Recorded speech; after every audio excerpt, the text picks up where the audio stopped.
Welcome to our 46th episode of Black Dance Stories. Here's a note about why we are here. Our dance world was pummeled by COVID 19, and Black dance artists are finding ways to talk about life during this time. Our world was further turned upside down after horrible events ensued nationally and globally, bringing attention yet again to the need for the Black Lives Matter movement. Black dance artists have not been quiet. Black dance artists have been doing the work. Black dance artists continue to make work. To stay involved, we hold these weekly impromptu discussions and tell stories. Black dance stories. This is one action, and we will stay involved. We are a community working together to support, uphold, highlight, and celebrate Black creatives. Tonight is our 46th episode of what we hope will be received, cherished, and set down as necessary Black dance stories told in the artist's own voices. Tonight it's Danni Gee and Debbie Blunden-Diggs' turn. Please meet some of our BDS family. I will go first. I am Charmaine Warren. I'm a light-skinned Jamaican. I am the great-granddaughter of Ida Boyd, granddaughter of Solomon Goldson and Ruby Chapman, and one of 9 children by Theophilus Warren and my 95-year-old mother, Perline Warren, who lives in Jamaica. I am the aunt and grand aunt of 25 plus nieces and nephews at last count. I'm a non-disabled Black woman. Now and forever, I promise to acknowledge those who came before me and have toiled to make it possible for me to be present on this land. Today, I give homage to the Native people by acknowledging that I live on the stolen land of the indigenous Lenape people, now known as Montclair, New Jersey, with my husband, photographer and graphic artist Tony Turner. Our daughter, Ashay Turner, a Black ballerina with locks, just completed her junior year at Boston Conservatory. I have locks that fall to my shoulders and are partially pulled up in a bun. I'm wearing a peach t-shirt, large teal earrings, and colorful bracelets. Behind me are photos of our family, a large plant, a lamp, and African masks. Happy Black Dance Stories Thursday, BDS family. Thank you so deeply for your commitment to our community. We would not be here without you. I turn it over to Kimani. Thank you, Charmaine. Hey, number 46. One more, y'all, one more. Welcome.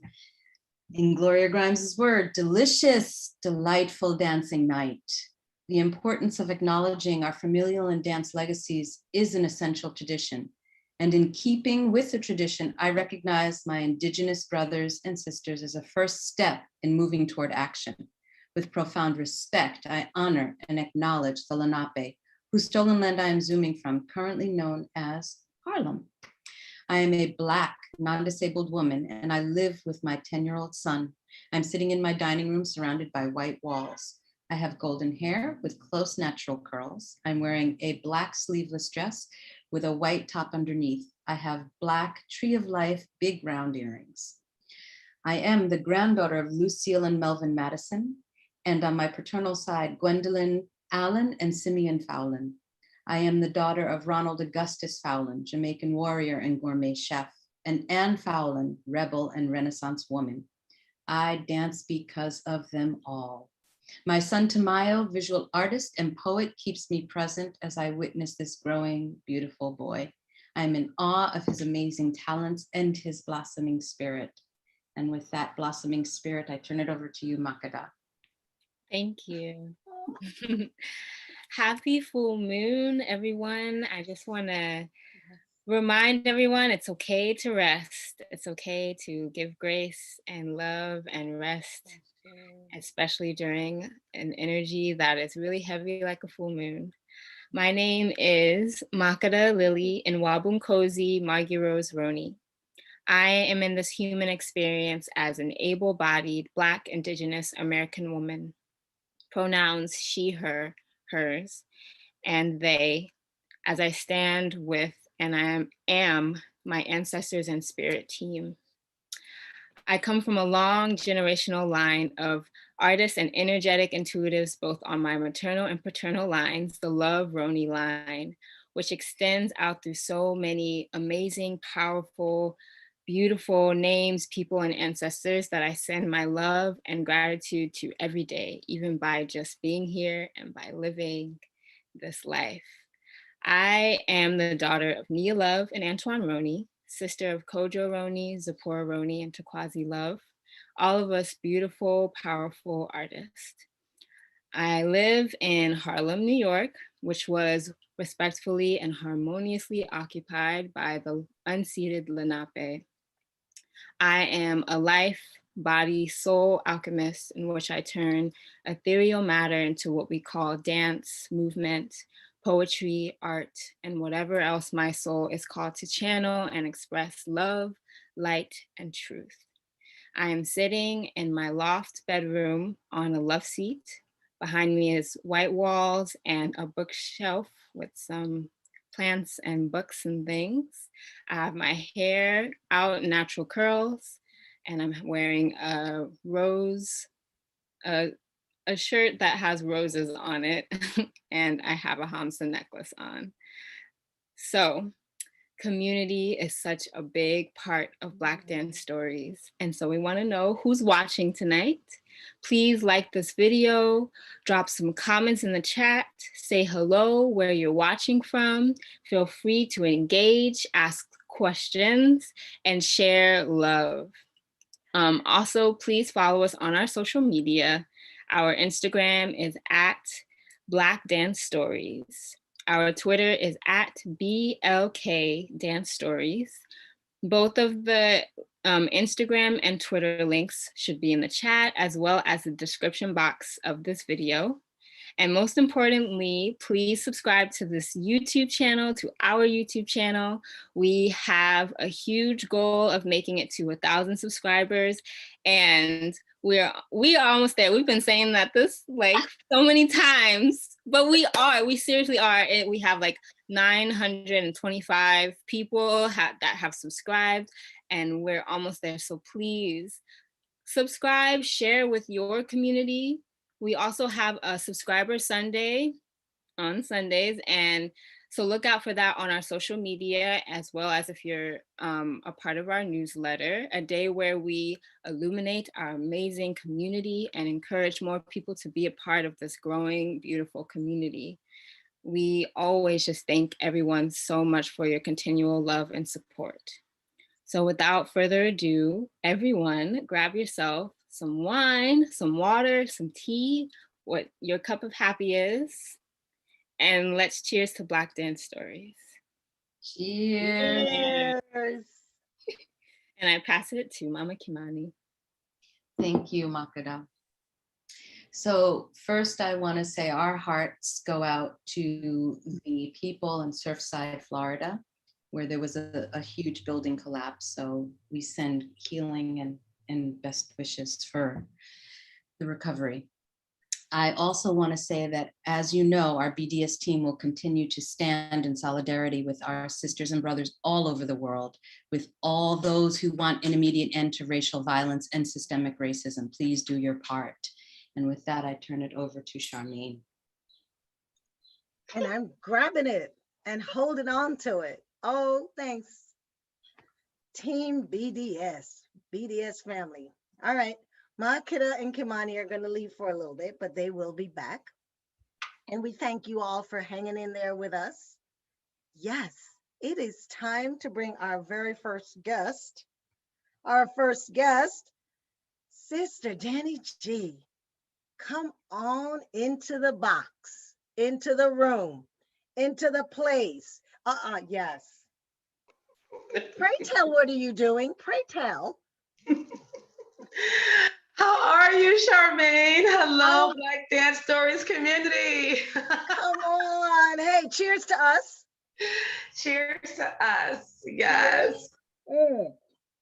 But show them that and tell them what that is, and then introduce yourself. This is I've had this forever. This is my Revelations fan from Alvin Ailey from the yellow section, Rockin' My Soul. And this is a keepsake that I've had forever. It's a little chewed up, but this is my yellow fan from Revelations that I use constantly, especially in these warmer times. Yes. It's warmer times.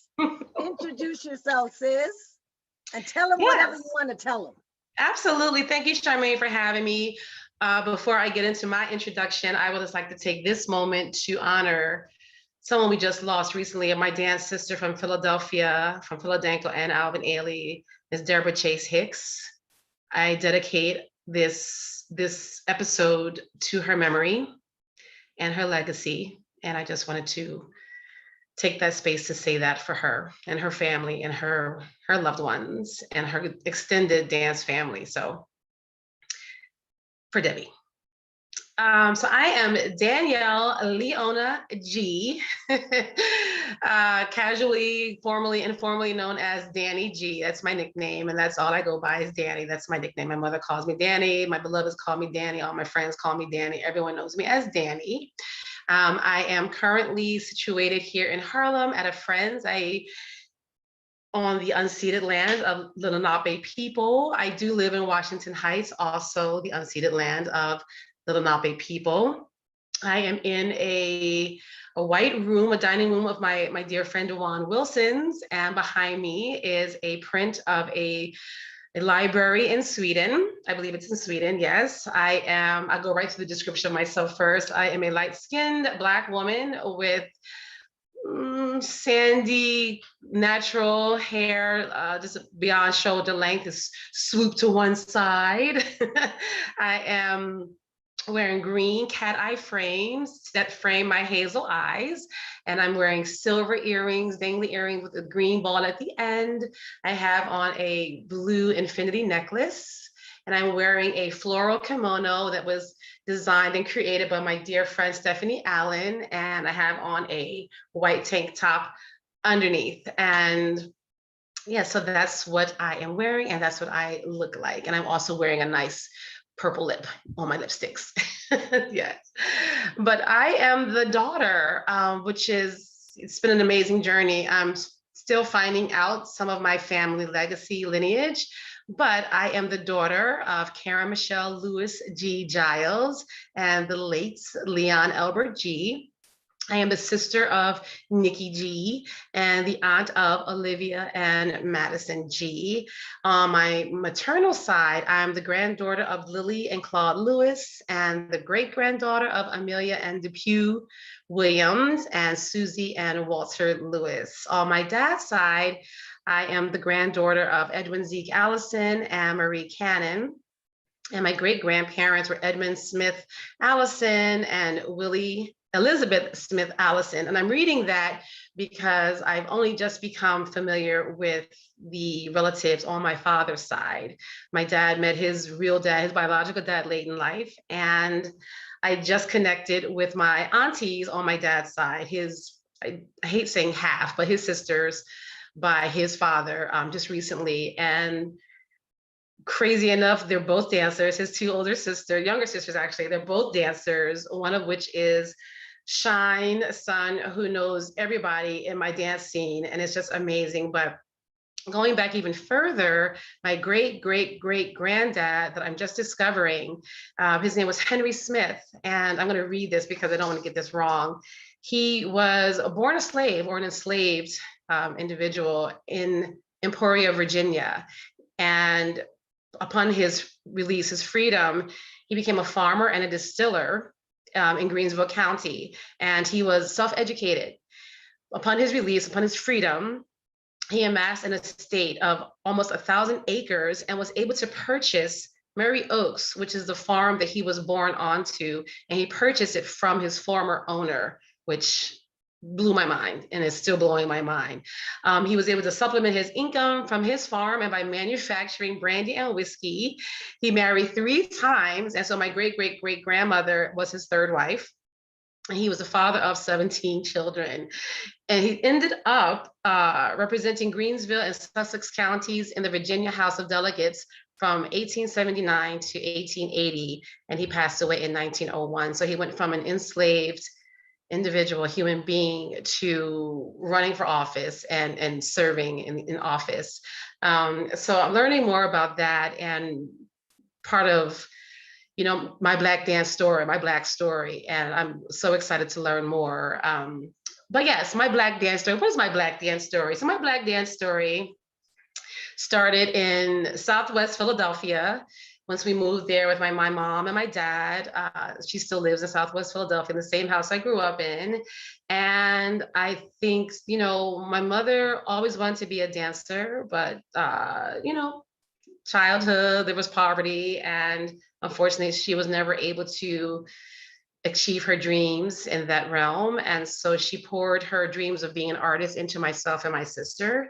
And so, you know, we would always watch musicals on TV, the old black and white musicals, and there was always music in the house. So I've been told that I was always dancing around the house and entertaining company for as long as they can remember. And my first experience with seeing dance on stage was actually going to New York at the age of 5 or 6.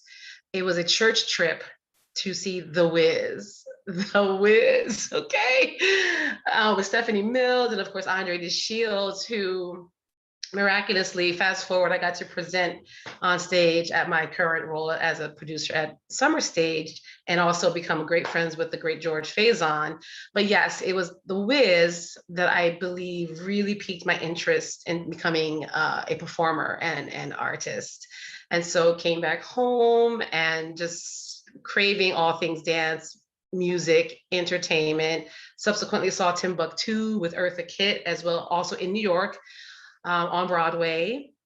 And then at the age of 10, my mother sent myself and my sister to a performing arts high school in Center City, Philadelphia, on 313 South Broad Street, which is no longer there. The building is no longer there, but it used to be across from the Kimmel Center that's there now, and down the street from Philadelphia International Records, which was sadly also torn down recently, which makes me very sad. So we used to run into Teddy Pendergrass and Patti LaBelle and the like, going in for recordings and such. And so it was very exciting times. But I went in 6th grade to this performing arts high school, and that school at the time went from 4th grade to 12th grade. And funny story, Amir Questlove from The Roots, he was in 4th grade to my 6th grade. So I met Questlove back in those days. Anyway, and he's a great guy.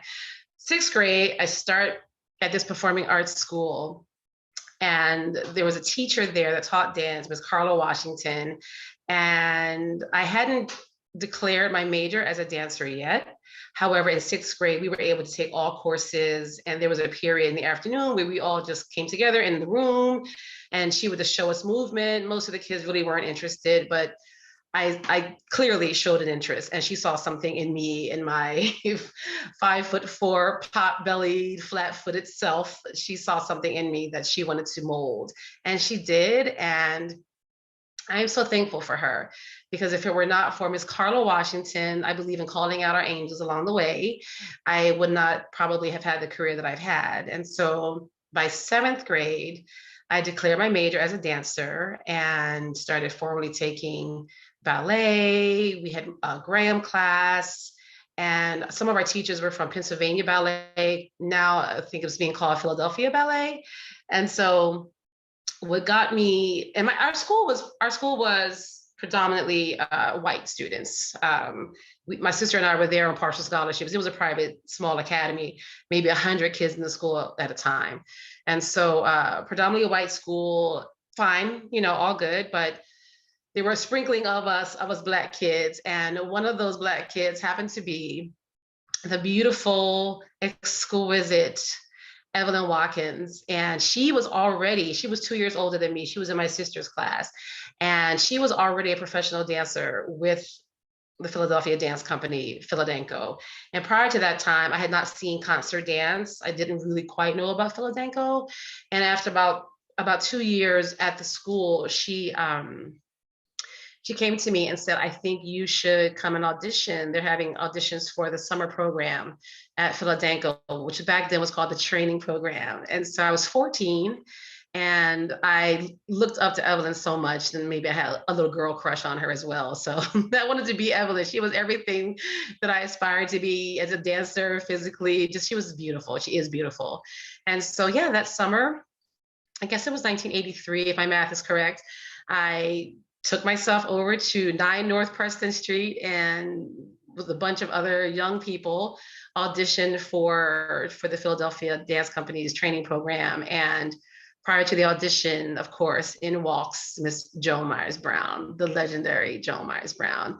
And we stood up, everyone got to attention. And, right away, she said, good luck.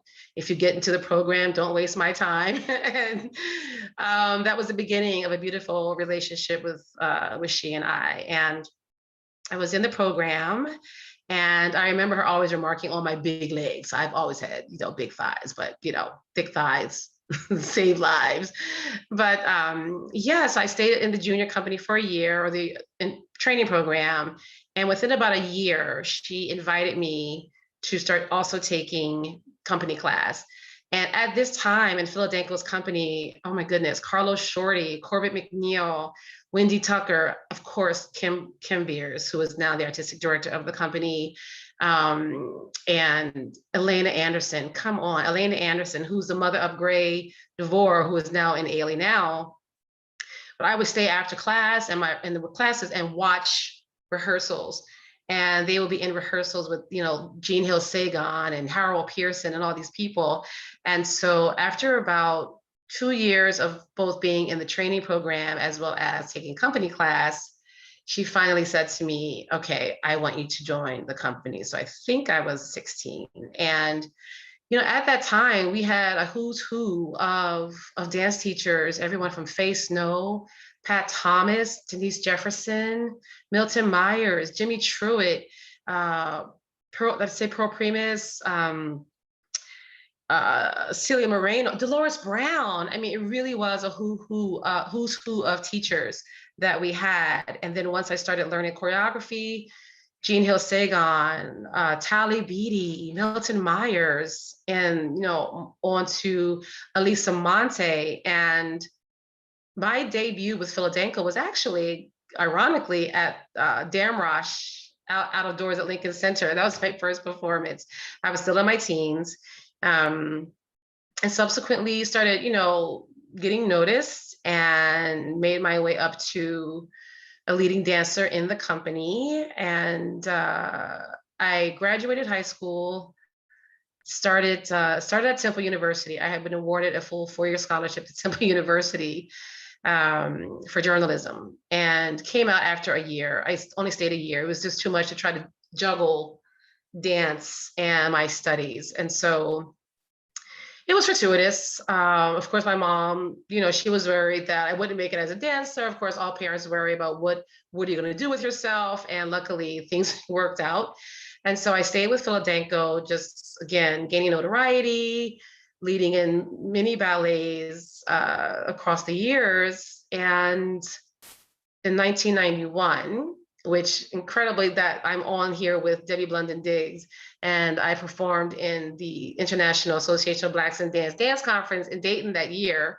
But that was also the same year that I, as many others have done, migrated north to New York and auditioned for Alvin Ailey. It was actually my 3rd time auditioning, and 3rd time was the charm. And so I came in under the directorship of Ms. Judith Jamison, another formidable Philadelphian. And so yes, I started my Ailey journey in 1991, and fortunately, quickly started learning some leading roles. By my 6th month in, started learning Umbrella Woman from Revelations. And by my 2nd year, I was cast in Ulysses Doves, the Dear Ulysses Doves Vespers. Dwight Roden, who also has connections, of course, with Debbie and Dayton, cast me in his first ever ballet for Alvin Ailey, which was Frames, which is a quartet with Dwight choreographed for myself, Michael Thomas, who also, I believe, danced with Dayton for a moment, Renee Robinson and Desmond Richardson. But I want to go back for a hot second, because I got to tell you, getting into Ailey in the year that I got in, at first rehearsal, and being in the room with the people that I was in that room with, besides, of course, Debbie Chase, late Debbie Chase. Well, we're talking Gary DeLoach, Deborah Manning, Marilyn Banks, Sarita Allen, Dudley Williams, you know, Aubrey Lynch, Raquel Chavis, Elizabeth Rojas. Joining that group of people, to me, it was overwhelming as well as it was inspiring. Watching them work, watching their work ethic, watching their level of commitment to the roles, their acting, as well as the technique. I came up in a great time in the company. So I will just always be so thankful for that. And obviously getting to dance the solo of all solos, Cry, was a supreme honor. And as a lot of people know, my career was short-lived at Ailey because of an injury. I did last 6 years, but I was injured in going into my 6th year and had to leave the company at the beginning of 1997. And it was devastating. And so part of what I want to share today, as well as my story, is this spirit of resilience. And I feel like coming out of this pandemic, everyone's talking about resilience, but also looking at my own personal resilience. And for sure, after leaving Ailey when I did, after having performed Cry my 3 times, there was a serious dark period of depression, and what to do next. I knew I wanted to still entertain and be a performer. There was more artistry in me. And thankfully, I was able to transfer and channel that passion for the stage through my voice and singing. I reconnected with Kathy Sledge of Sister Sledge, who I had done some club dates with prior to joining Alvin Ailey. And so I started singing with her. It's a crazy zigzag story, but I became Baby Sledge for 10 years, singing We Are Family around the world. And it was just incredible, as well as just juggling other odd jobs. That led to me singing with Gloria Gaynor, who's also still a very dear friend, and on to Cher, which again is insane. But in the meantime, I started writing music, which also helped me. And I started my own band, Sugar Bush.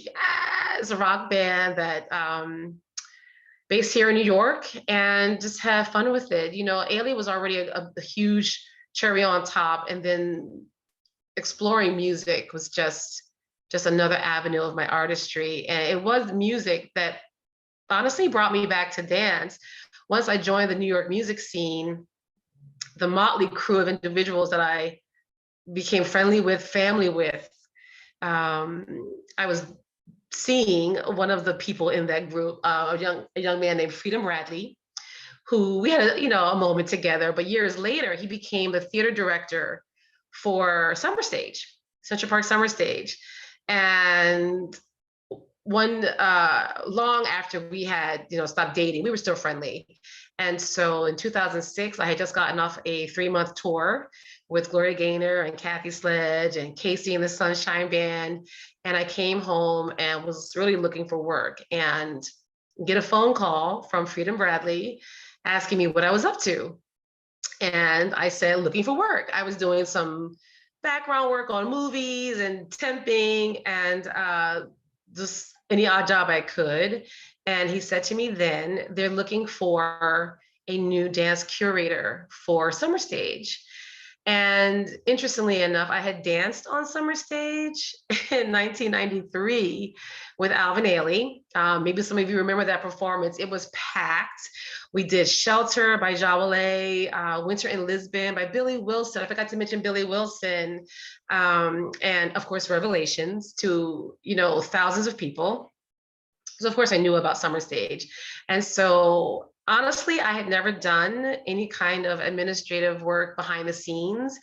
And I told him that. And he said, just come take the interview, just do the interview.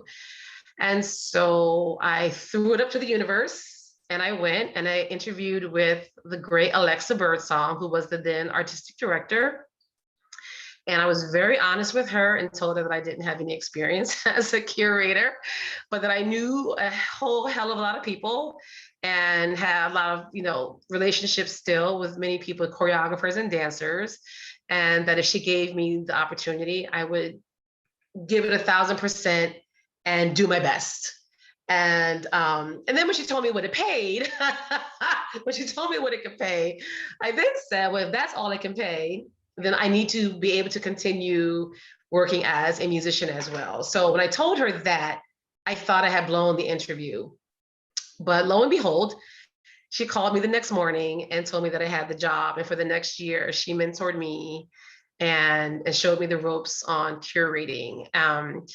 And beautifully, when I started reaching out to people, I was very nervous. But when I started reaching out to companies, most of the people either I knew already or they knew me from my dance career. And that was definitely helped open doors. And my first season was 2007, curating in Central Park and citywide as well.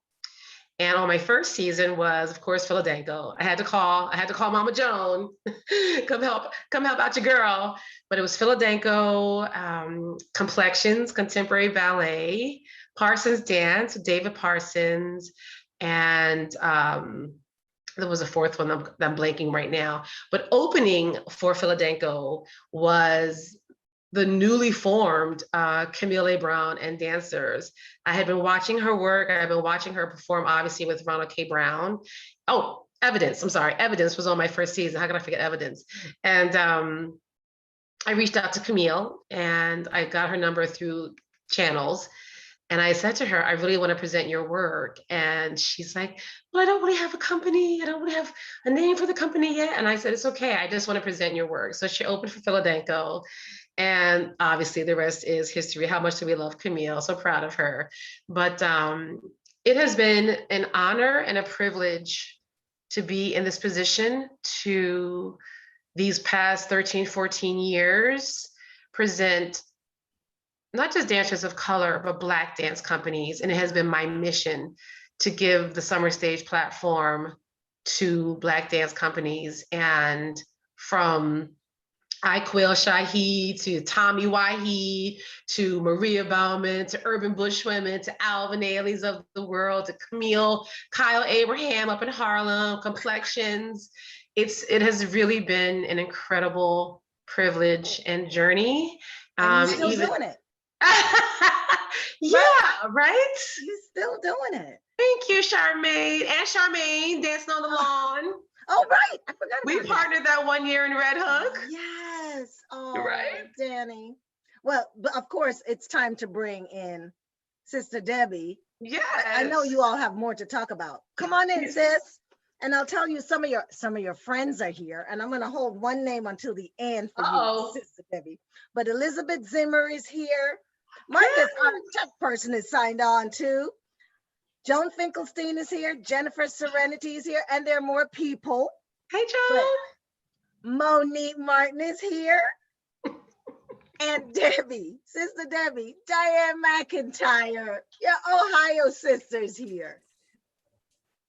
Of course she is. Yes. Yes. All right. I'm going to leave y'all alone for a little bit. Okay. Have good fun. So Danny, you went through that whole list, and I'm sitting here going, and she's going to say DCDC. She's going to say DCDC, because really early on in my beginning tenure as artistic director, Yes. You came to me because I want to say we shared the program with Trey McIntyre, maybe. It was a shared program experience. Yes. But I'm like, okay, she's naming. Come on, get to the Midwest. But I want to say the work that you're doing there is incredible. Thank you. Being able to be a part of a season was really a highlight Yes. for us. And just hearing you talk about all of the overlapping people that we know and experiences that we have had throughout many years. Yes. Of doing this thing that we love is just incredible. And it's incredible to be able to share our stories like this. Yes. It doesn't happen a lot. It doesn't happen a lot where we can just talk about the things that have moved us, or the things that the seeds that were planted for us. And this has been great. Hearing you speak talks a lot. Hearing you speak about Ulysses, hearing you speak about Vespers, and being it ain't nothing like being a Vespers girl. Nothing. There's nothing in the world like being a Vespers girl. So a lot of years, a lot of steps, a lot of 5, 6, 7, 8s between us, don't you think? Absolutely. I was going to save you coming into the screen to talk about when I presented you. So I wasn't forgetting you. It's on my little notes. But okay. Yeah, so I actually posted earlier on my Facebook page rehearsal on stage from that day. Oh my gosh. In 2009. I'll send you the link afterwards. And there's Sherry Sparkle on stage. I mean, it was such an honor to present you guys, and you did me the privilege of not just doing Central Park, do you remember? But you also did St. Mary's Park in the Bronx. Yes, yeah. Right? It's on the master class. So that I really appreciate. And, for me, what I actually wanted to ask you about, but I should also mention that I mentioned it earlier, off camera, the last time I had the privilege of dancing at the Black Dance Conference was in 91 when it was hosted by your mom. And I danced the ladder dance by Tally Beatty. Yes, I remember. Do you remember that? Yes, I do. The first time I got to meet Donna Wood. Yeah. It's a lot of crossover. It's a lot. And it may come up in my story. An untold story is the friendship between Geraldine and Joan. I mean, that was a sisterhood. And so there's just a lot. This is a teary moment for me, and I didn't expect for it to be that. I didn't expect for it to be that. I told you I was gonna have my tissue ready. Oh wow. But it was also, the first time, and I have been watching them for years because Dwight and Desmond were also there, and I didn't notice at the time, but they were there on Judy's behalf, potentially scouting. I don't know. That's the story I heard. But it was my first time meeting Desmond and Dwight, formally. And I was just like, I was a fan, and I was, gagging, like, oh my God, it's Dwight and Desmond. But then to see Donna, and then to, see your mom and you, and it's just, and then to hear it 6 months later, I'm in New York, but because of Dwight, putting me in the forefront of his first ballet with Ailey, then that made Ulysses notice me. Because soon thereafter, he cast me, and I was the only new cast member for that 1993 restaging of Vespers. Terrified. I was terrified. Wow. It's a pretty intense experience with him. It was a pretty intense. So the Vespers, and then I posted about it recently, and then because knowing his history and the privilege of even, first of all, being in the space with him and breathing that rare air with him, and then to fast forward, as he was getting, weaker, and then for him to set urban folk dance on us, and for me to be chosen. And I never considered myself a technical. I was a feeling dancer. I was a mover. Yeah. I had musicality, but I was never a good turner. Okay, on a good day, maybe I could pull out a double. When you concentrating real hard, right? So for him me knowing that about him and knowing his works, and then for him to first cast with Don Bellamy, Nasha Thomas, and Bernard Gaddis for our version of urban folk dance, I know he had already said it. In my mind, I was like, in the rehearsals with him, and I saw him so weak, I in the back of my mind, I'm thinking, this is probably going to be his last ballet that he sets on Ailey. And it was. So yeah. I mean, so you worked so closely with him. Yeah, he was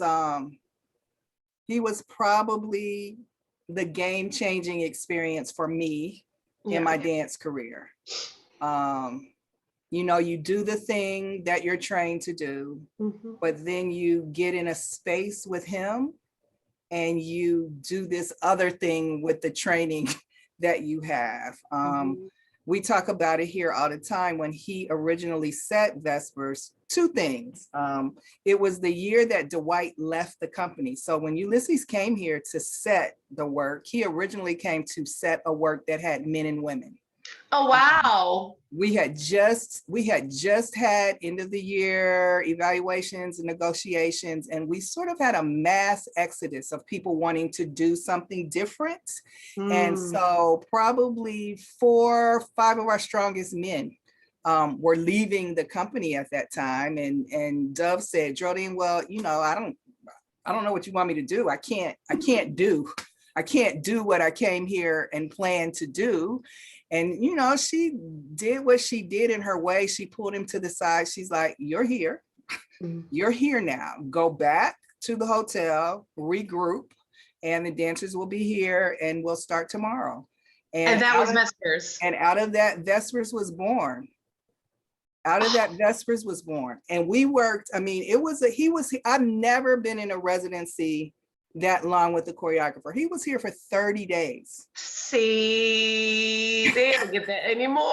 You know, that is like two weeks at most anymore. At the most, right.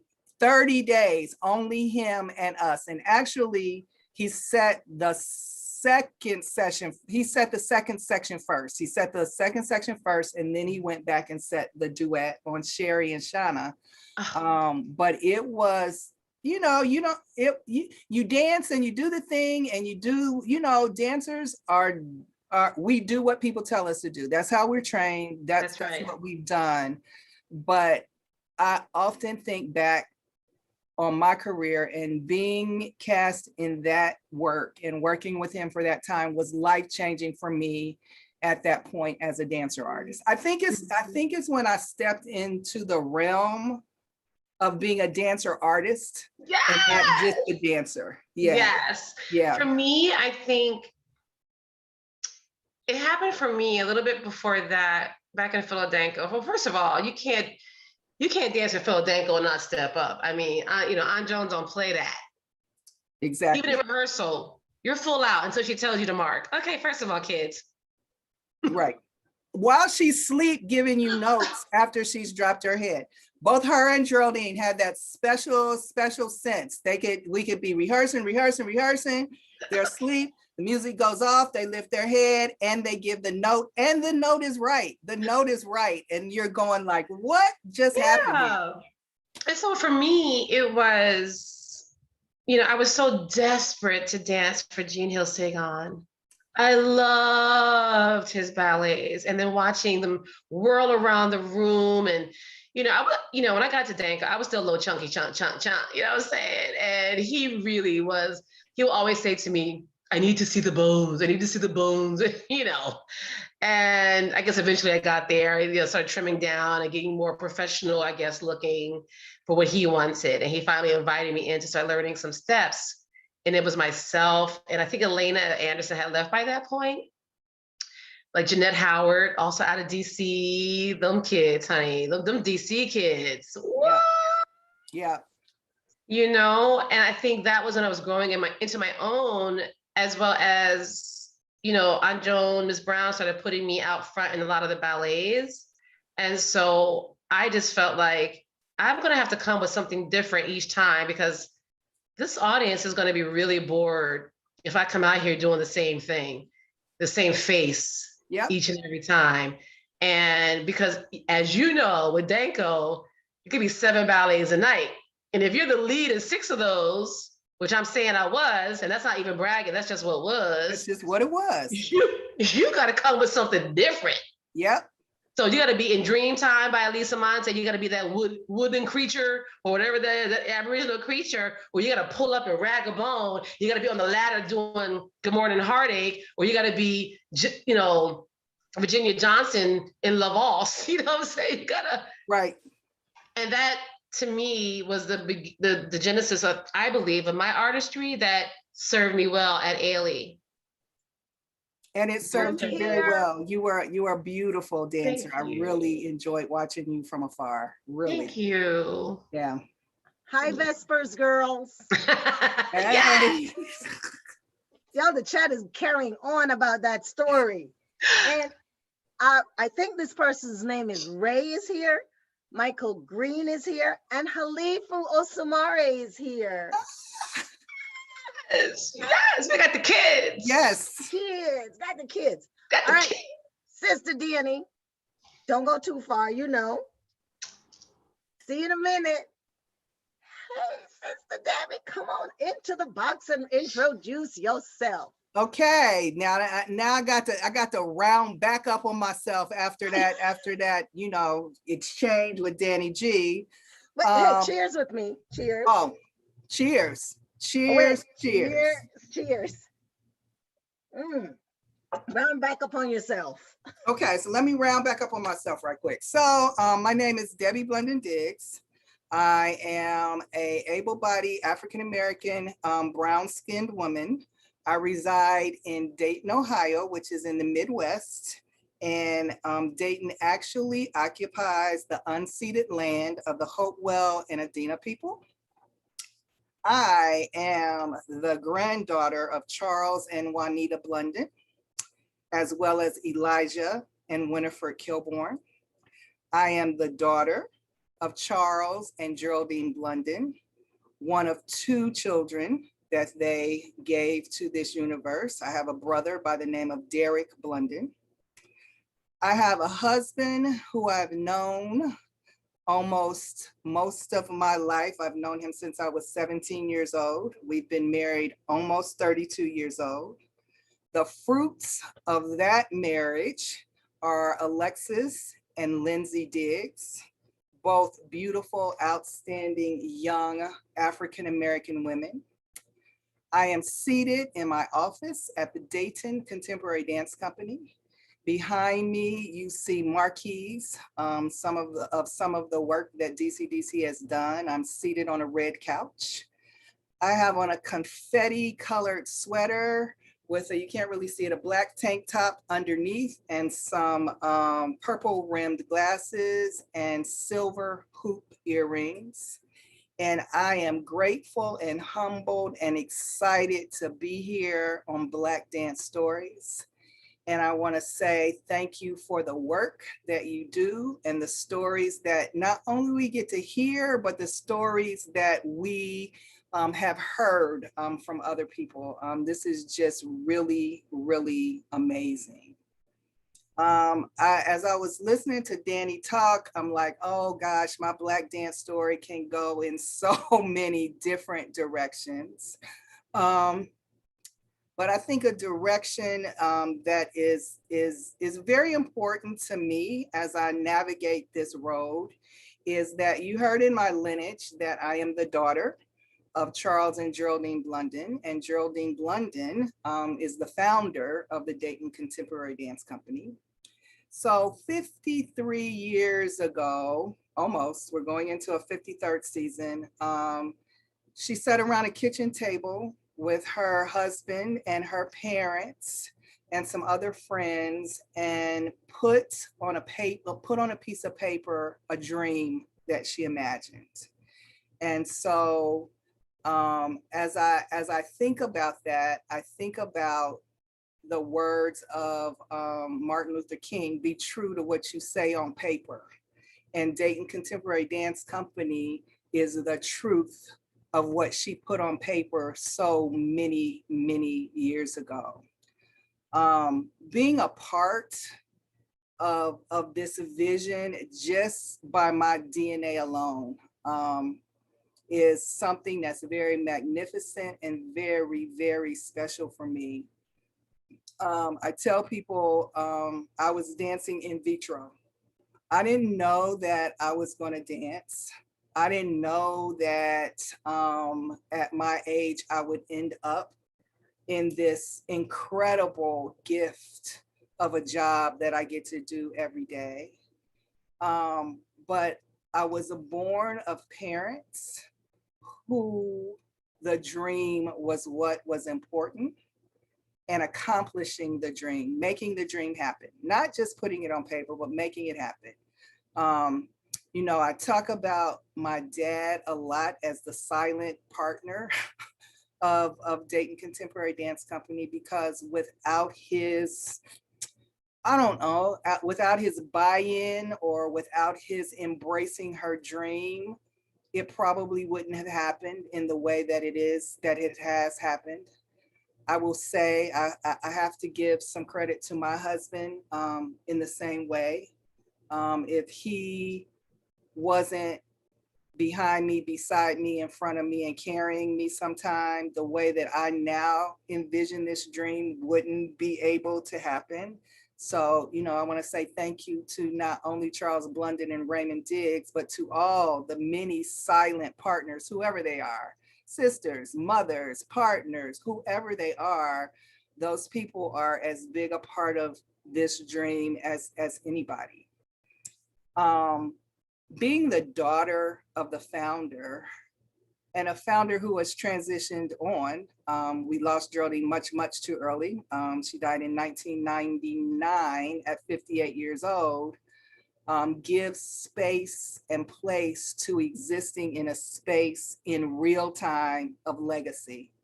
And it's really interesting. It's really humbling, and it's really wonderful and magical, all in the same breath. The vision of Geraldine when she was in place was the thing that most concerned me outside of losing her. Kevin Ward, who then stepped into the space of artistic director when she passed away, and he was an incredible artistic director.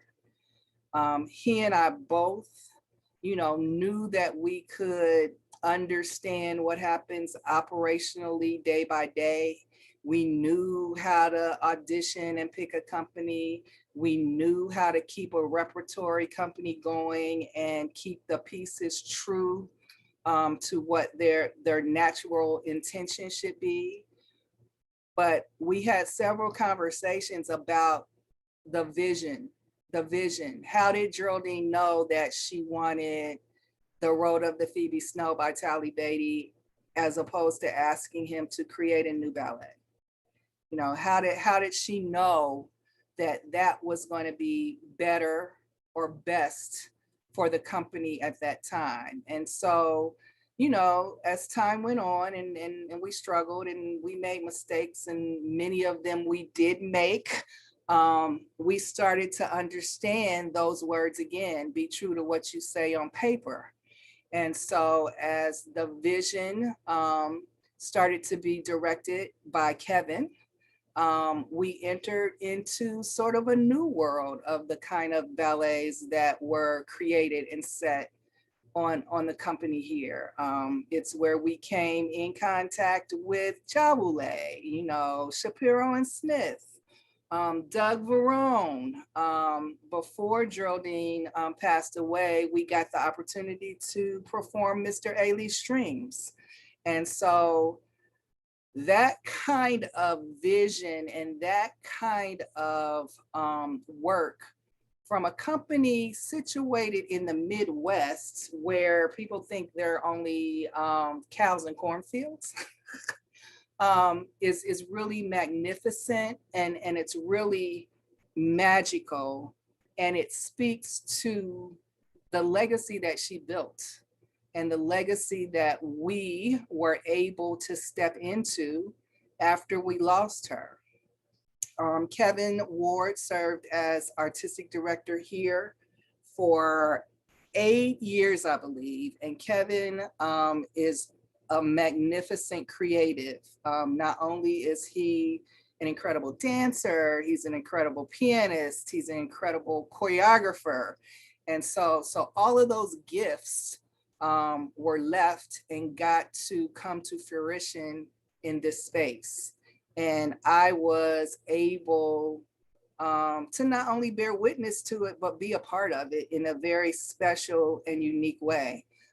People ask me all the time, what would your mother think? Or what would your mother do? And, I can't answer that question. I can only answer it from the lens or from the vantage point of how she set me up to think and move in this space. And so the moment that I realized that none of the dancers in our studio had ever come in direct contact with her, it tilted me to the side a little bit. I was like, how can that be? But it can be because time passes. It passes and it keeps passing and it keeps moving.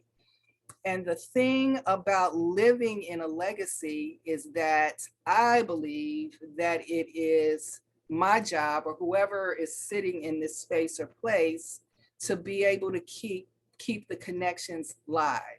And that comes from the stories we tell.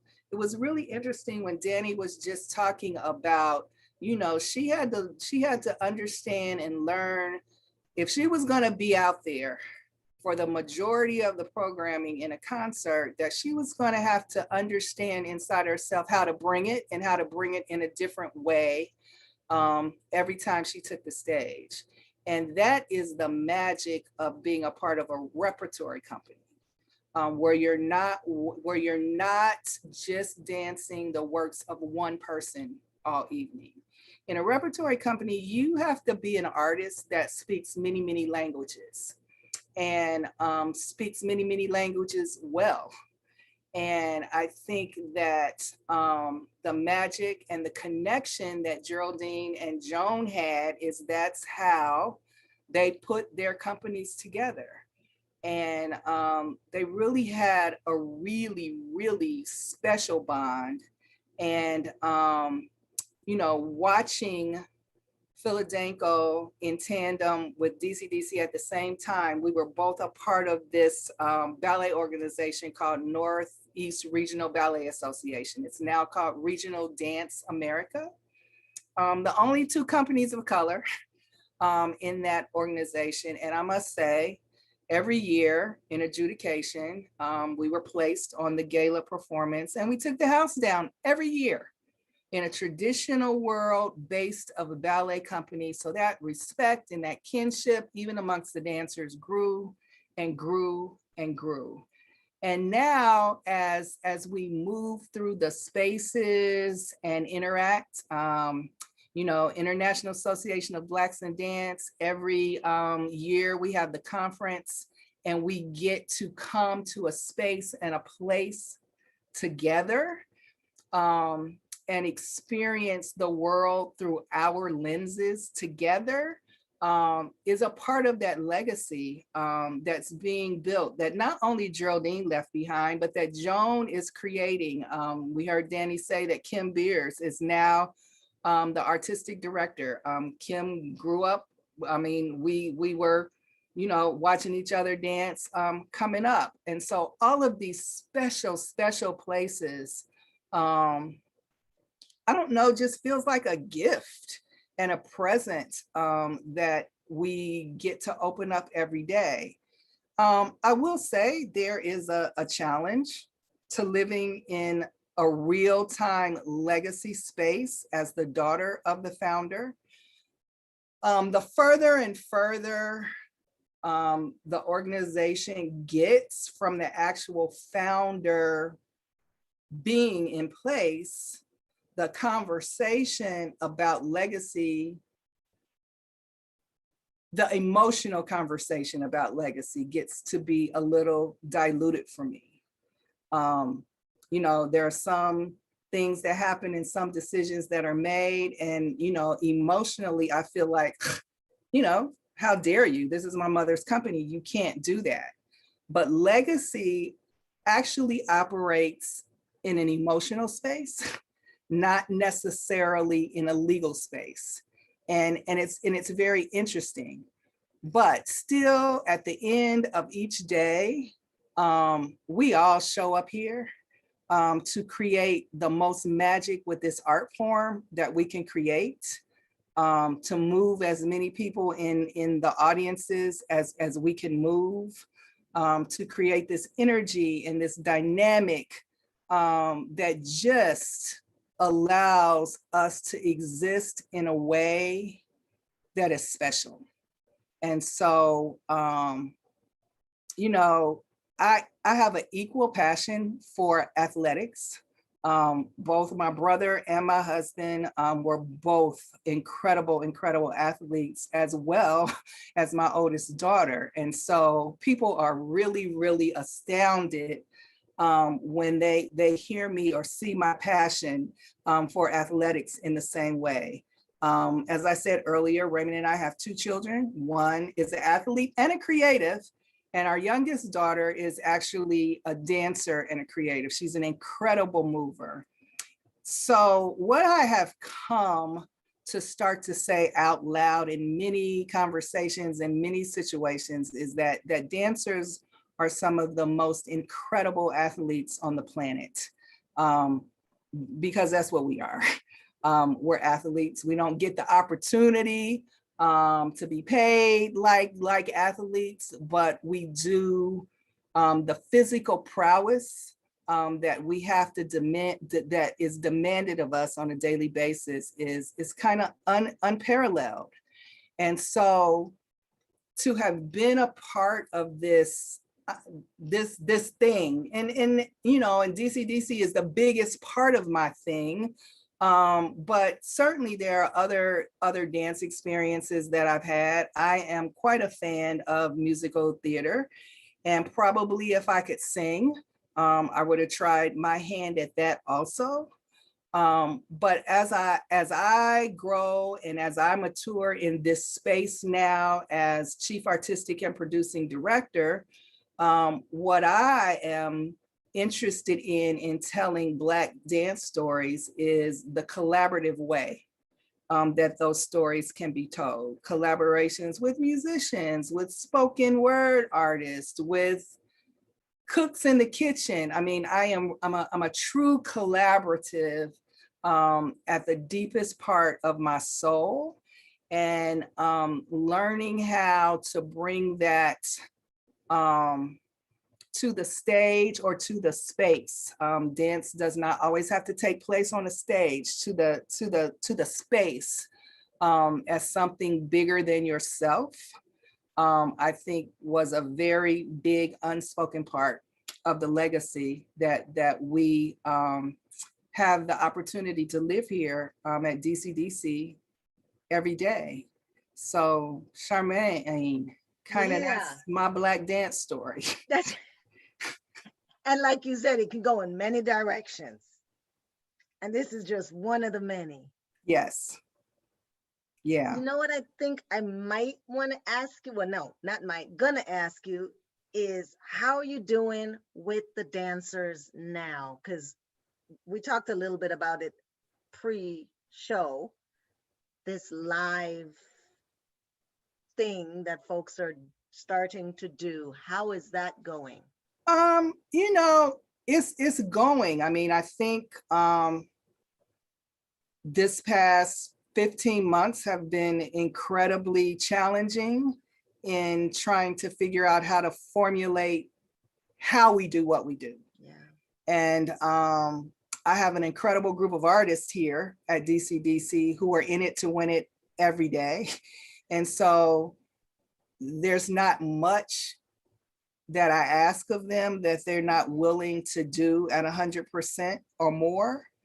And so what we've been able to do is just sort of find our way through it together.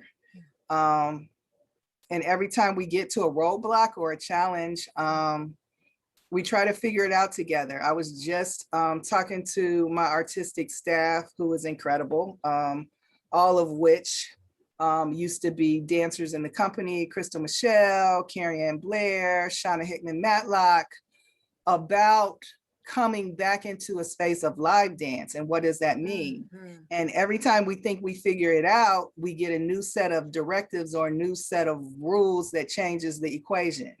Because it's changing every day, right? Right.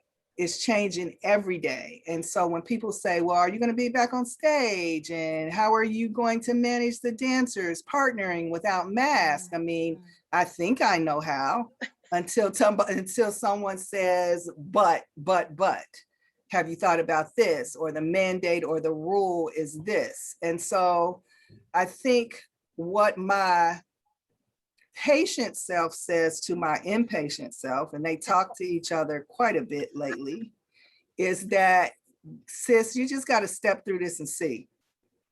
You just have to walk through it and see what the changes are and remain fluid and flexible, so that you can adapt, because what I can't imagine is a world without this art No in kidding. its truest form. I can't imagine that. Yeah. And so your impatient and patient self during the 15 months, how did those selves take care of themselves? Well, at first, those selves were in a very anxious and panicky place. I remember we were in, we have a second company, we have a training company, and we were in a production rehearsal when the production director said, we have to shut this down. We're getting ready to go into sheltering. The performance was taking place on a university campus in conjunction with a college dance department program. And so the university students had to be out of the dorms by 6 o'clock the next day. And it was just like somebody flicking off a switch, which left me with a lot of anxiety. And my husband used to really laugh at me because I, in the beginning, really would not let myself be held hostage in the house. So we could be sitting in the house and the dining room turned into my office, and he has an office, but he also moved into the family room. And so he's like, we don't have any onion. Oh, I'll go to the store. The next day, we don't have any salt. I'll go to the store. And so for me, going to the store was sort of my ability to pretend I had some kind of freedom in this. And so I just wanted to operate not from a space of fear. That is how I really tried to take care of myself. And in trying to take care of the company and the work that we do here, really talked about and pushed hard about when we come out of this COVID space, to be able to come out of it strong, not to come out of it fractured and weakened by whatever the lack of time, lack of being able to be together, lack of resources, lack of opportunities to perform. Because now, as we all navigate back into spaces, which hopefully we are going back into live performances, you just don't get to step into space and turn on the switch again. There's buildup, there's stamina buildup, there is, we've been dancing in masks for a year.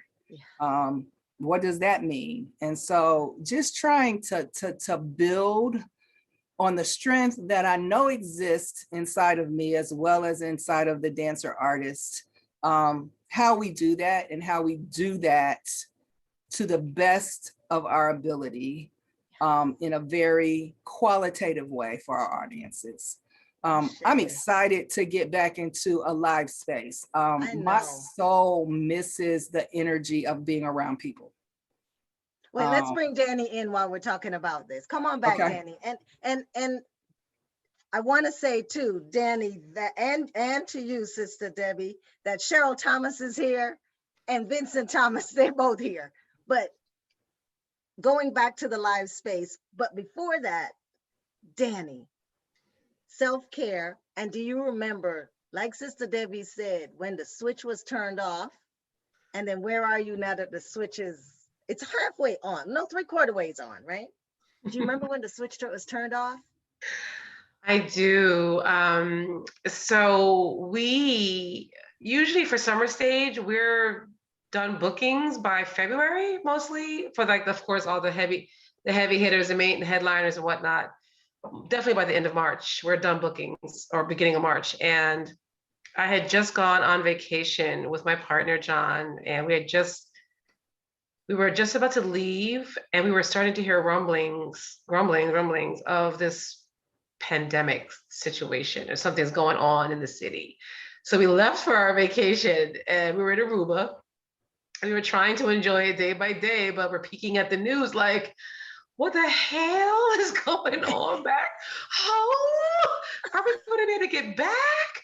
And so we returned to a ghost town. And it was devastating. So we spent that one night together back in the city.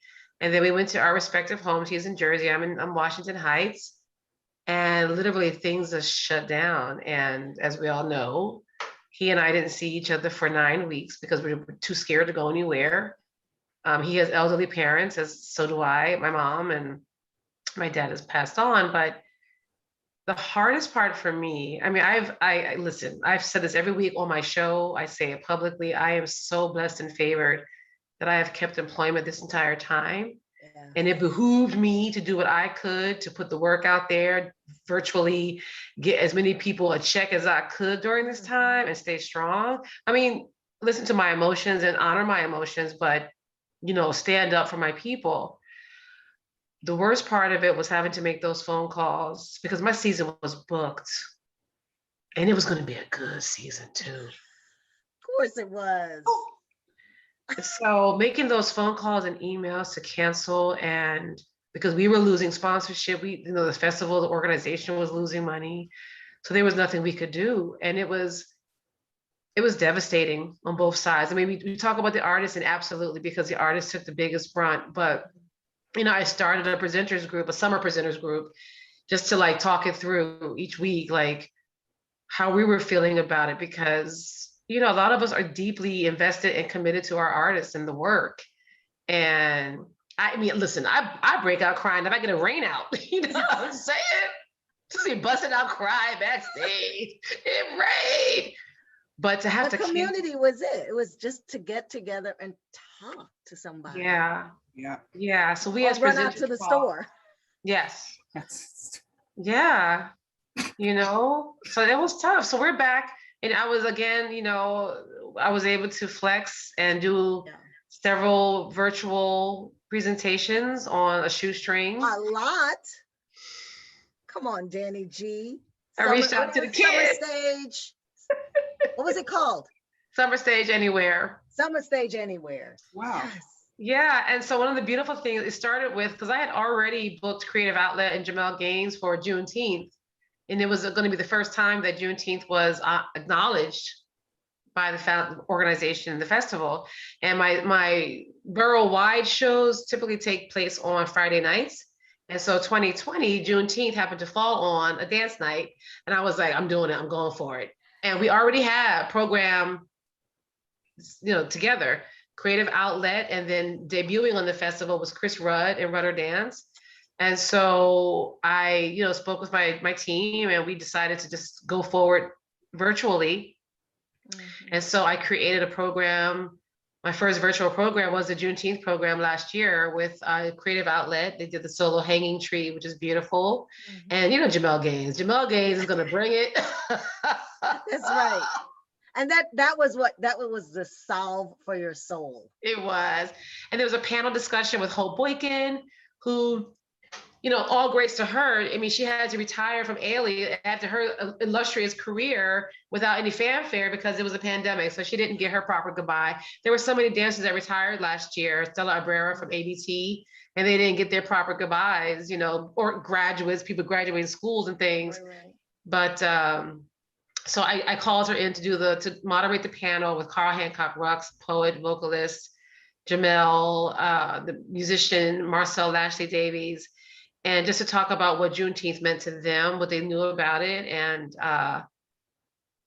and then the performance. And Jamel came through as he always does, and galvanized his troops. Yes. And did a beautiful performance and a processional, a libations moment in Prospect Park, and they filmed it. And we just actually recreated it this past Juneteenth in Marcus Garvey, and it was beautiful. But that led to other offerings. Juneteenth, everybody, we are there, y'all, federally there. I mean, we've been there, but now they are recognized. It's a step. It's a step. It's a step, and we appreciate it.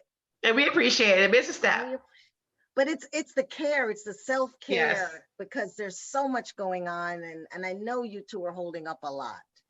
Yes. And the self-care with all these folks around us, gonna turn on the switch. And how do you plan on taking care of yourself? Mm-hmm. Well, I'm pretty good at now in my second half, my 50s now. Yes, come on, 50s. I've gotten better at finding those pockets of peace for myself. Absolutely. I know how to say no now. I don't have FOMO. I don't need to be out every Friday night. Even now, like everybody's getting out there and being all crazy. I'm good. I'm good to just sit home, ease into the scene. I'm already going to be on the scene because the festival started last week with Wynton Marsalis. We're easing back into live, and and to your point, Debbie, it's beautiful to really hear it organically. Yep. It's overwhelming, and tears, and it's such a privilege to be back in this space and see artists, and you can see the joy. I was going to ask you, what happened, both of you, when the dancers came back in the room and when the artists were on the stage? What was that like for both of you? Well, we haven't done anything live yet. Our dancers are on hiatus, and so we're coming back in August, and then we have 3 outdoor live performances. They're really excited. We spent most of the year rehearsing in pods for the condensed year we had, so there were very, very few times that the company was even all together in the same space. And so I want to say that happened our last week of rehearsal. And then we sort of had a wrap party for the season, but you could just tell, you could just feel the love and of just being around each other, of just being in the same space. And because I just think that's part of our heartbeat. I think that is a very significant force in the thing that we do, and the absence of it, even though we've dealt with it, even though we've moved through this space, like so many other things that have happened to us because we've had to do it. There has just been an absence of a piece of the soul of what we do in having to operate in this kind of way. So actually, I can't wait. Yeah. One of the last performances I saw, honestly, was Dayton, because it was at the Black Dance Conference in Philly, January 2020, and then I saw you guys again at APAP. Yeah. So I saw you guys. So twice you guys, and then Complexions at the Joys were the last performances I saw live in person. And then coming back in, the first actual music performance I saw live, Gloria Gaynor actually honored us and did one of our virtual shows. So because I booked that, we filmed it at Drone down on the Lower East Side. And that was my first time hearing live music again. So when she kicked it to I Will Survive. You was like on it. Girl. Were you the loudest one in the audience? Done. I was done. Hey, both of you said this a long time ago. Danny, you might not remember, but I just heard you say it tonight, Sister Debbie. Danny called me and said, what do you want to collaborate on? Let's collaborate. Let's collaborate. Both of you say that word. How far have you gotten with it? Oh, it's my spirit. If DCDC wasn't a repertory company, if I sitting in this seat, if this was the Debbie Blunden-Diggs dance company, everything that we do would be a deep, deep, deep collaboration of something. We have an upcoming project. I can't talk a lot about it, but it is probably one of the largest and most deep-seated collaborative opportunities that I've tried to curate for the company. So you'll hear about it when you can hear about it. But that feeds my soul. Being able to tap into other people's artistry, other people's visions and dreams, just really personally fuel me in a really, really special kind of way. How about you, Danny? I mean, as you know, this whole time I've been doing these IG lives, and that is a collaboration because the people that agreed to come on, into my living room, so to speak, it's a collaboration because there's certainly no coins. However, I have been fortunate that people, because of the show, have donated to the people I've interviewed. So that's a beautiful thing. And I promote it, but my first live performance back was, again, this past Juneteenth. I recreated what Jamel did last year and brought it to Marcus Garvey Park in collaboration with the Parks Department and the new Parks Administrator for Harlem, Jana Lasorte, who used to be the ED for Urban Bushwomen. That sister's up there doing it, okay? She's an ally, she's a sister, she's doing it. And so it's this year. Listen, we're all struggling to get back, and it's all about the collaboration. And so, even for SummerStage, you know, my one shot of a dance event. Listen, I packed it out. Okay, I bet you did. this is gonna be 6 companies. This is gonna be some films. They gave me one shot, so I packed that sucker out. Okay. And it bet not rain. And even if it does, guess what? We're gonna be dancing in the rain. Doing it anyway. We're gonna be dancing in the rain. When is it? It's July 25th Okay. at 7 p.m. And you know, as most people know, like we were trying to do this whole reserve ticket thing, still to be updated. But now that, of course, our governor has lifted all the restrictions, we're to be you know, TBD. But it looks like we're going to be lifting a lot of those restrictions, and all the ticket stuff is potentially going to be alleviated. So more to come on that. But As yeah, Debbie and I said every day you learn something different.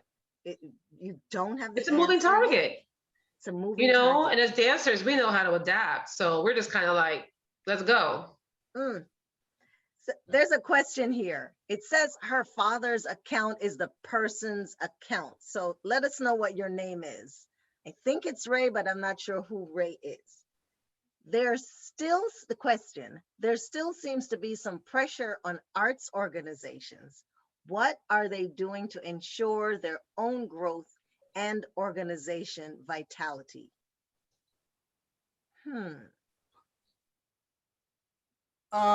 You know, that's a open-ended answer to the question. I personally think that in the next 5 years, the way that we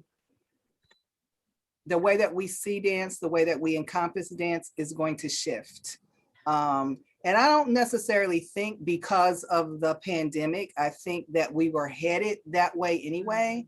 I think the pandemic boosted it, the necessity to have to think about. I say to my board and to our administrative staff all the time now, just because we build it does not mean they will come. Okay. I don't think it means that anymore. I think we have to figure out how to do this thing and meet people where they are, which is very different thinking than the traditional format. So I think in order to start to think about long-term longevity, survival, we, all of us in some way have to start thinking about it that way. You know, I joke all the time, we're getting ready on our 53rd season. We can either be that company that's 50 years old, or we can be that company that's 50 years old.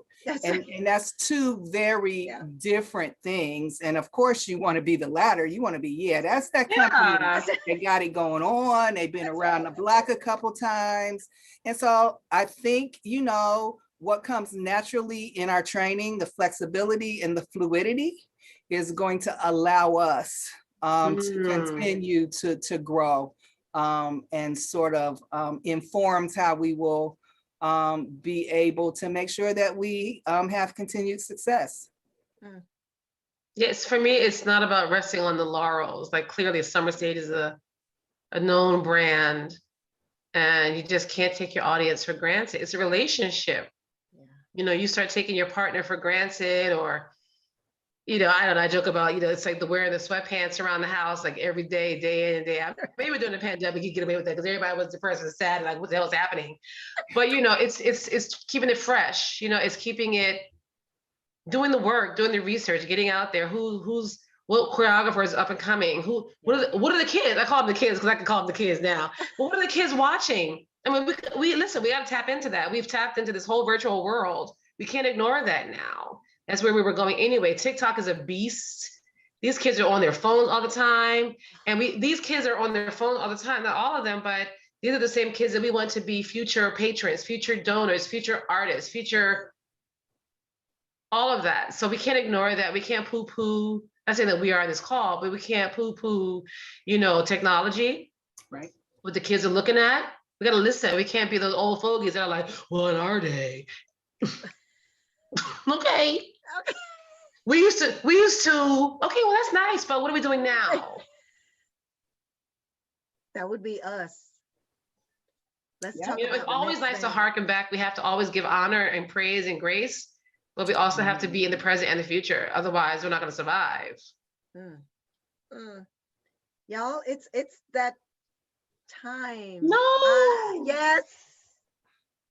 Crazy how that happens.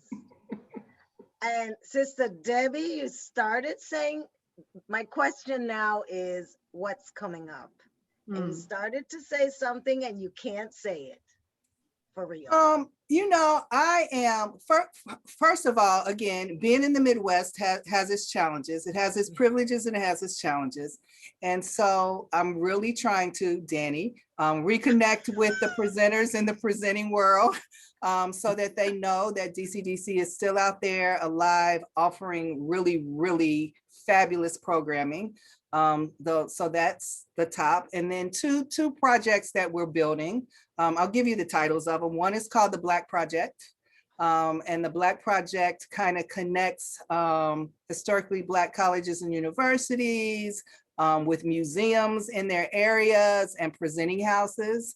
And so we come up with some residency work and some site-specific work as it relates to the museums in each area. And then we have the deepest collaborative program is called Convergence.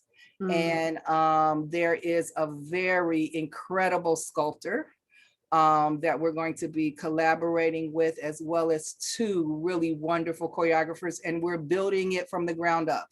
My whole role in that was to curate the players that are coming to the table, and then we build the what together. Which is really different. Choreographers don't kind of work that way. And so I'm very excited to see where that lands. But, you know, we're going back live. We come back into the season with 3 outdoor performances. And so I'm excited about that. And then we have a brand new project that we're building called Inside Out. And it's being curated from the gifts that we have under our own roof. We have incredible artists, but we got incredible creators here. And so we have a young woman by the name of Countess Winfrey who will be creating the anchor piece for that program. And her brother, who is a fantastic musician, is being commissioned to write the score for that piece. So, you know, collaboration again. And so, you know, just being back in the spaces and places is going to make me really happy. Okay, presenter, what's coming up? and I think somebody might have just said your name. So for us, you know, we're back in season. We just opened last week with Wynton Marsalis, last Thursday, I believe it was. But for myself, I have, you know, again, the One Dance events, July 25th at 7 p.m. with, you know, a plethora of local, plus I'm bringing up Brittany Harris from Philly because gotta have some Philly in the house. But that's July 25th. But me personally, actually today, tickets went on sale. I'm going to be dancing again. I don't know what I'm going to be doing, y'all, because I haven't danced since I don't know when. My gosh. But so the new venue on the Hudson, Little Island, their inaugural season has started. And Ailey Cassell and her beautiful wife, Toria Beard, they've asked me to be a part of their residency, their dance season. So I'm going to be dancing in a program called Don't Call It a Comeback. And it goes on sale today. It went on sale today, and that's September 19th at Little Island, the new venue in Manhattan. So again, it's myself, Rockefeller from the, you know, Full Circle Productions, Aromatics from the Joyce is performing as well. Okay, So, don't call it a comeback. It's no, right? But, you know, I got to get in somebody's class. So if you're out there, can I come to your class? Okay. I got to stretch. I got to start stretching now. But so I'm excited. I'm excited to be back on stage in that way. I mean, obviously, I've been rocking and rolling with my band and doing, you know, hosting and things. But to get back on stage and move, like, oh, I just can't wait. I'm going to be a wreck emotionally, but it's going to be wonderful. It's going to be wonderful. So that's really what's coming up immediately. Nice. And any shout outs? Did we miss anybody that should get a big old shout out from y'all?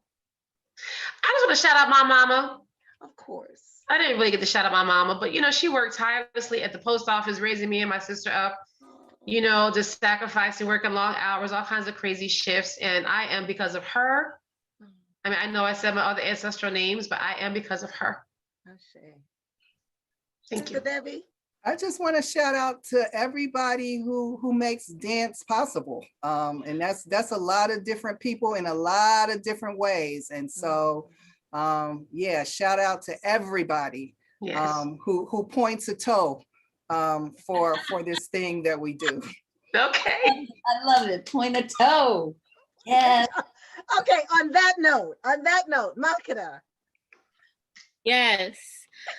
point a toe. Thank you everyone who is watching and here with us tonight. Thank you for being here. A reminder to like this video, comment, subscribe to our YouTube channel so we can make our 1,000 subscribers. Let's grow this beautiful community. We also have a Patreon where we share really awesome, unfiltered, raw, behind the scenes post episode. We call it Backstage Talks. And it's really fun. There may also be some other perks and things as we expand our Patreon. So come be a part of our Patreon, especially as we take this hiatus and transform. The link for our Patreon is in the description box of this video. And also a huge thanks to our co-presenting partner, 651 Arts, for helping to make Black dance stories continue to happen. You can check out all the wonderful things that they're doing on their social media. Their Instagram is at 651 Arts, and you can get more information from there. So next week, for our last episode, is Mickey Shepard and Joan Myers Brown. So save your Thursday evening date. Don't miss it. And we'll see you next week. Yes, thank you. Thank you. And y'all, none of us here would not be here without Auntie Joan Myers Brown. Yes. And Auntie Mickey Shepard. Okay. Hug up on your people, love up on your people. Last cheers to all of you beautiful people. Thank you, Double D, Danny, and Debbie for being here tonight. Yes. Thank you, Charmaine. Love you. Thank You're you, welcome. everybody. Thank you, Debbie. Love y'all Thank you so to you. much. Good Go trouble. on out, y'all. Good Get trouble. into some good Yes. trouble. Go Yes. on. Bye.